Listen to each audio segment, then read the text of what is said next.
হাদিস শরীফের মধ্যে এসেছি, কিয়ামতের মাঠে এত ভয়াবহ হয়ে যাবে, একটা নেকিকে যা আমরা দুনিয়াতে কোনো দাম দেই না, কোনো মূল্যায়ন করি না।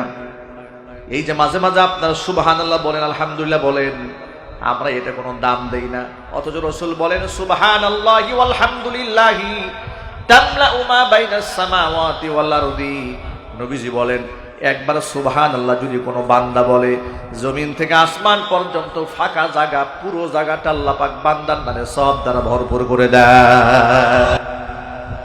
সুবহানাল্লাহি ওয়া বিহামদিহি সুবহানাল্লাহিল আযীম কালিমাতানি খাফিফাতানি, জিহ্বার মধ্যে উচ্চারণ করা বড় হালকা, সাকিলাতানি ফিল মিজান, মিজানের পাল্লায় বড় ওজন ভারী হয়ে যাবে।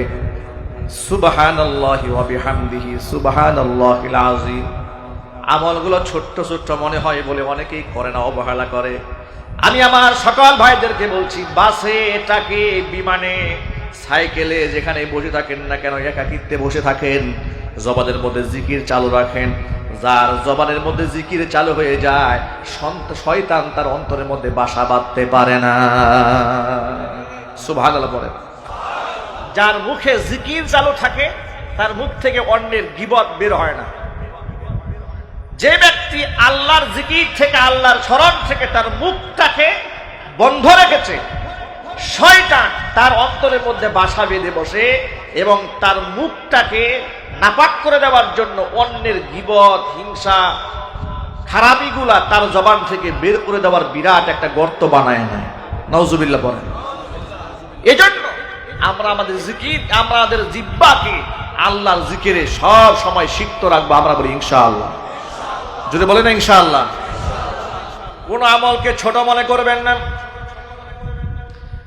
রাস্তাঘাটে চলার সময় দেখলেন যে গতকাল শীতরাঙের কারণে অনেক জায়গায় গাছ ভেঙে পড়ে গেছে, আপনি এটাকে হালকা মনে করলেন।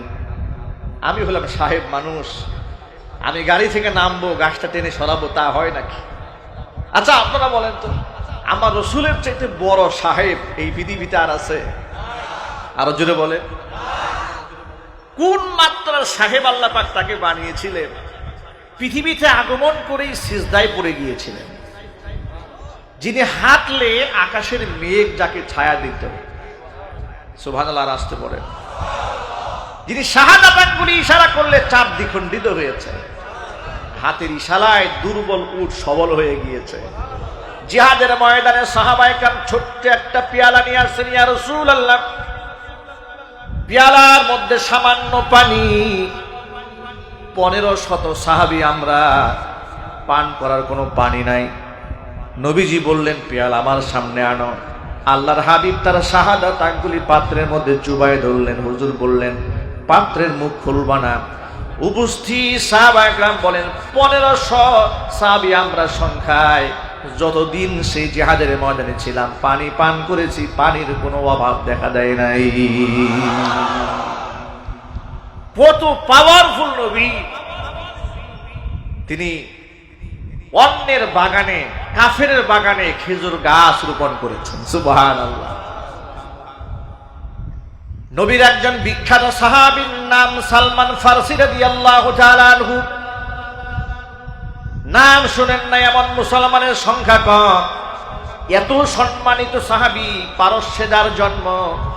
আল্লাহর নবী যখন হিজরত করে মক্কা ছেড়ে মদিনায় গেলেন, লোক মারফত তিনি জানতে পারলেন আল্লাহর হাবিব হিজরত করে চলে গেছেন মদিনায়। নবীজির ভালোবাসায় ঘরে থাকতে পারেন নাই। মা বাবার সংসার ছিঁড়ে, মা বাবা থেকে মুশরিক বাবা মা থেকে পালিয়ে আত্মগোপন করে আল্লাহ নবীর উদ্দেশ্যে রওনা হয়েছেন।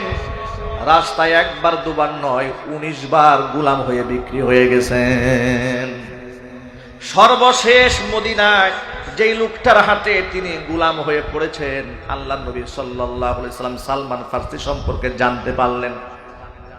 নবীজি সাহাবায়ে কেরামদেরকে সাথে নিয়ে সেই কাফিরের বাড়িতে গেলেন, তার মনিবের বাড়িতে গিয়ে বলছে আমরা সালমানকে টাকার বিনিময়ে আপনার কাছ থেকে খরিদ করে নিতে চাই, কত টাকা মূল্য?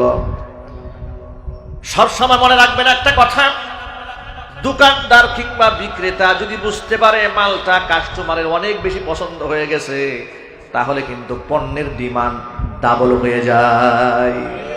কথা বলেন ঠিক কিনা? আবু বকর সিদ্দিক রাদিয়াল্লাহু তাআলা আনহু তিনিও প্রস্তাব দিলেন যে আমি টাকার বিনিময়ে সালমানকে কিনতে চাই। একদিক থেকে রাসূল বলেন কিনবো, একদিক থেকে আবু বকর বলছেন কিনবো। তো মনিব যখন বুঝতে পেরেছে যে উনাকে আজাদ করার জন্য, মুক্ত করার জন্য অনেক ডিমান্ড, তিনি এমন একটা শর্ত আরোপ করলেন, কঠিন এক শর্ত জুড়ে দিলেন। শর্তটা কি? আল্লাহ নবীকে ডাক দিয়ে বলো, মুহাম্মদ, আমি সালমান কি তোমাদের কাছে বিক্রি করব, শর্ত হলো 40 তোলা স্বর্ণ। শুধু এইটাই নয়, সাথে সাথে সালমান যেহেতু আমার বাগানে কাজ করে, একটি দুটি নয়, কমপক্ষে 400 খেজুর গাছ লাগাতে হবে। 400 খেজুর গাছ লাগায় দেওয়ার পরে প্রতিটা গাছের মধ্যে যদি ভরপুর ফলন হয়, তাহলে সেই 400 গাছের বিনিময়ে, 400 ফলবর্তী গাছের বিনিময়ে এবং 40 তোলা স্বর্ণের মাধ্যমে আজাদ করে দেব, সালমানকে আমি বিক্রি করে দেব। ভাইরা, 40 তোলা স্বর্ণ দেওয়া এটা না হয় ম্যানেজ করা সম্ভব, কিন্তু 400 গাছের মধ্যে ফল আসবে না ফুল আসবে না গাছগুলো মরবে, এটা অ্যাডভান্স বলা কি কোনো সহজ ব্যাপার? যে কথা বলেন, এটা কি মানুষ জানে? গায়েবের খবর, অ্যাডভান্সের খবর কে জানেন? আরো জোরে বলুন না, কে জানে? আল্লাহ পাক জানেন। 5টা জিনিসের খবর আল্লাহ ছাড়া কেউ জানে না।